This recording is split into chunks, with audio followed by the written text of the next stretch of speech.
안녕하세요. 복덕방 기자들의 이데일리 하진아 기자입니다. 오늘 무엇이든 물어보세에서는 우리 이지민 세무사님을 모시고 또 부동산 세제에 대해서 얘기를 나눠보려고 합니다. 안녕하세요, 세무사님. 안녕하세요. 네. 오늘 제가 여쭤보고 싶은 게 요즘 상생 임대인에 대해서 너무 관심들이 많으세요. 정부 발표 이후에 사실 더 부쩍 관심들이 늘어난 것 같은데 상생 임대인 이게 구체적으로 좀 설명을 해주실 수 있을까요? 네, 세법에서 얘기하는 상생 임대인은 기존 임대 계약에 따라서 1년 6개월 정도 임대를 하고 있다가 이제 새롭게 신규로 계약을 하거나 아니면 갱신 계약이든 상관없습니다. 새롭게 계약을 할 때 기존 임대 계약의 보증금 또는 임대료를 기준으로 해서 5% 이하로 인상해서 임대한 기간을 2년 이상 유지하는 경우에 이를 상생 임대인이라고 합니다. 5%라는 이제 공공성 있는 임대료 인상률을 유지하는 어떻게 보면 사적 임대인 제도라고 볼 수 있습니다. 그렇군요. 이게 사실 작년 말쯤에 상생 임대인 제도가 처음으로 도입이 됐었던 것 같아요. 근데 그때 이제 이른바 뭐 착한 임대인 이렇게 해가지고 이제 약간 양성화시키고 싶은 이제 정부의 바람을 담아서 이런 혜택 같은 걸 담은 것 같은데 요게 요번에 좀 상생 임대인에 대한 혜택이 좀 늘고 대상은 좀 늘어나고 이렇게 됐더라고요. 이거는 좀 설명을 해주세요.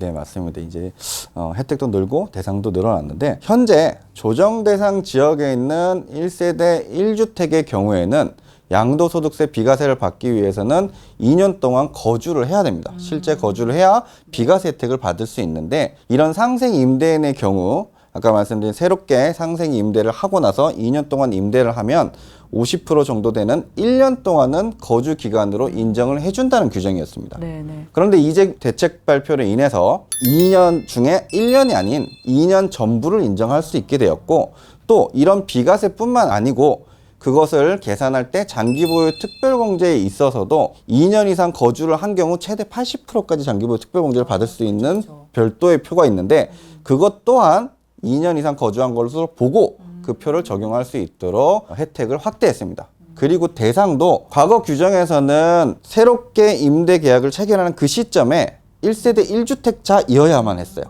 그리고 그 주택의 기준 시가가 9억 원 이하여야만 했었는데 굉장히 이제 협소하죠. 그런데 이제 그런 규정을 다 없애고 다주택자든 또 기준 시가가 9억이든 9억을 초과하든 상관없이 모든 주택에 대해서 5% 인상률만 준수하면 상생 임대주택으로 인정을 받을 수 있게 되었습니다. 그리고 본래 말씀하셨던 그 규정에서는 올해 22년 말까지 새로운 임대차 계약을 체결해야 했었는데 이번 대책에 따라서 2년 연장된 24년 말까지 새로운 계약을 체결하더라도 상생 임대인으로 인정받을 수 있게 되었습니다. 근데 기존에 저희가 임대차 3법 내에 그 5% 인상 제한하는 규정이 있잖아요. 네.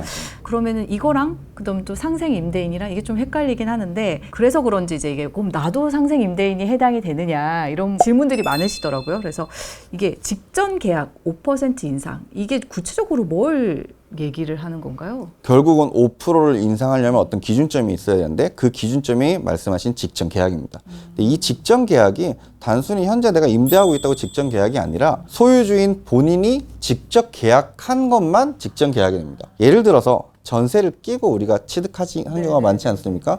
근데 그 전세를 끼고 취득했다는 것 자체가 그 전세 계약은 전 소유주와 계약을 한 것을 우리가 승계했을 뿐입니다. 이것은 직전 계약이 아닙니다. 결국은 본인이 취득을 하고 본인이 새롭게 임차인과 계약을 한 경우만 직전 계약인 것이고 그 직전 계약을 1년 6개월 동안 유지를 해야지만 우리가 인정받을 수 있는 계약이 되고 그 임대료와 보증금 기준으로 5% 이상 인상 여부를 따지는 것입니다.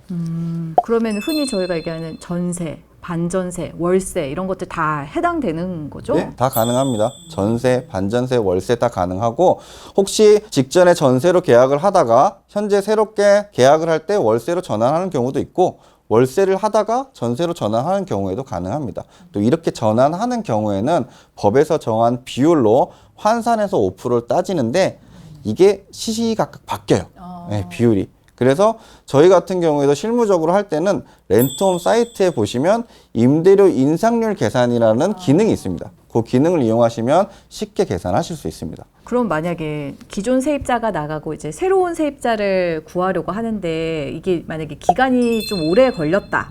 그래서 또는 아니면 본인 임대인이 직접 거기에 살 수도 있는 거고 그런 경우에도 이 상생 임대인에 해당될 수 있나요? 네, 할 수 있습니다. 이 상생 임대를 위해서 물론 기존 세입자가 나가고 바로 구해지는 게 아마 소유주 입장에선 가장 좋을 텐데 쉽지 않아서 공실이 상당 기간 있을 수도 있고 또 여의치 않아서 잠깐 동안 혹은 상당 기간이라도 본인이 직접 거주할 수도 있습니다. 전혀 상관이 없고 어쨌든 기존 임대 기간과 상생 임대 기간의 임대료 상승률이 5%이 기준만 지켜지면 됩니다. 아까 제가 이제 계약갱신 청구권 살짝 말씀을 드렸는데 그럼 만약에 그거 외에도 주택 임대 사업자 등록하신 분들도 5%까지밖에 못 올리는 걸로 제가 알고 있는데 그 경우에도 이거 상생 임대주택 해당이 되나요? 계약갱신 청구권을 쓰거나 또 주택임대사업자 등록을 해서 무조건 5%를 준수해야 하는 경우 이런 것과 무관하게 세법은 5%만 지키면 다 상생 임대인으로 인정받을 수 있습니다. 모든 주택이 다 해당된다라고 보시면 됩니다. 계약 기간 아까 1년 6개월이라고 말씀하셨는데 만약에 1년 6개월 또는 만약에 2년을 못 채우고 만약에 임차인이 뭐 사정이 생겨서 나가겠다 이렇게 되는 경우에도 이거 혜택을 받을 수 있어요? 상생 임대인의 그 기간은 말씀하신 계약 기간과 상관이 없고 실제 임대 기간이 중요하고요. 일단 그 실제 임대 기간이 법에서 정한 직전 임대 기간의 경우에는 1년 6개월 그리고 5%를 인상한 이후에 임대 기간은 2년 을 채우는 것이 요건입니다. 말씀하신 대로 임차인의 사정으로 나가실 수도 있잖아요. 그렇죠. 그래서 2년을 못 채우면 그때는 이 규정을 적용을 못 받는다고 보셔야 됩니다. 아쉽지만 그래서 다시 원칙대로 비과세를 받고자 한다면 2년 거주를 해야 되고 장기 보유 특별공제 최대 80%짜리를 받고자 한다면 실제로 2년을 거주를 하셔야 됩니다. 그럼 상생 임대인 이거 따로 신고를 해야 되는 건가요? 만약에 이러한 요건을 모두 갖춘 상생 임대인이라면 양도소득세 비과세를 받기 위한 거주 요건 2년을 충족했다라고 보여집니다. 그러면 그 양도소득세는 이 주택을 팔고 나서 신고를 하는 것입니다. 이것을 팔 때 양도소득세 신고를 할 때 상생 임대주택 특례 적용 신청서를 같이 제출하면 되는 것입니다. 현재 내가 상생 임대차 계약을 체결한다고 지금 현재 신고를 할 필요는 없는 것입니다. 그럼 지금 뭐 특별히 준비할 건 없고 나중에 이제 집을 팔 때 그때 혜택을 받기 위해서는 이제 여러 가지 좀 서류가 필요한 거네요. 네, 그렇죠? 맞습니다. 그래서 제가 이거 보다 보니까 좀 궁금한 게 다가구 주택 같은 경우에 일반적으로 저희가 얘기하는 단독주택 내에 이렇게 조그맣게 집 있는 경우들 있잖아요. 그런 데 같은 경우에 만약 이거 전세 한 가구에 대해서만 5% 올려도 되는지 아니면 그 세세한 단위 세대까지 다 5%를 올려도 되는지 그게 좀 헷갈리던데 이거는 좀 어떻게 보세요, 세무사님? 많이들 질문하시는데요. 다가구 주택 같은 경우는 이제 여러 호실이 있으니까 모든 요건을 사실 갖추기가 쉽지가 않아요. 1년 6개월, 5%, 2년 이걸 다 충족해야지만 되는데 현재 기재부 문답 자료에 따르면 만약에 이 다가구 주택을 전체 호실을 한 번에 매매를 한다라고 하면 안타깝지만 모든 호실의 5% 인상률을 지켜주셔야 합니다. 그런데 다가구 주택을 만약에 각 호별로 구분해서 양도를 한다라고 하면 그때는 각 호별로 5% 이상의 인상률을 지킨 것에 대해서는 비과세를 적용받을 수 있고 안 지킨 것에 대해서는 거주를 안 했으니 다시 양도소득세를 과세를 하게 됩니다. 그런데 일반적으로 다가구 주택이라고 하면 호별로 구분해서 양도하는 그렇죠. 경우가 거의 없습니다. 네네. 그래서 안타깝지만 건물 전체 호실에 대해서 해당 요건을 다 충족해야 됩니다. 자, 이제 마지막으로 제가 또 상생 임대인 요 혜택을 받고자 하는 분들이 많으실 것 같은데 워낙 이 뭐 양도세, 비과세 같은 경우에는 워낙 큰 이슈이기도 하고요. 그래서 주의해야 할 점들이 좀 있을까요? 일반적으로 이런 규정들은 실제 계약 기간, 이런 임대 기간이 제일 중요합니다. 보통 우리가 임대차 계약을 하면 물론 2년짜리 계약도 많지만 1년짜리로 계약서를 작성하는 그렇죠. 경우도 많아요. 근데 지금 말씀하신 요건은 1년 6개월, 2년 이렇게 돼야 되기 때문에 만약에 임대차 계약을 1년 단위로 계약서를 만약에 썼다라고 하면 연장을 할 때 새롭게 계약을 하면 또 그것도 증빙이 되겠지만 연장 안 하고 묵시적 갱신하는 경우도 많습니다. 그렇죠. 그렇다면 이 임대차 계약서의 1년이지만 실제로는 임대 기간이 2년, 1년 6개월이었던 건 입증하기 위해서는 납세자가 충분한 자료를 가지고 있어야 됩니다.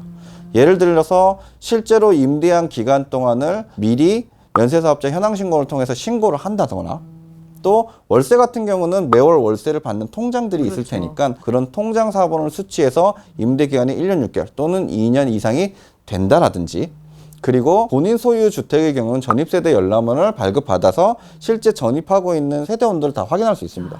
그런 것들을 수시로 확인해서 계속해서 전입이 되어 있었던 점을 확인한다든지 이렇게 해서 실제 임대 기간을 2년이 채웠다라는 입증 자료를 준비하는 것이 상당히 실무적으로 중요하다고 볼 수 있습니다.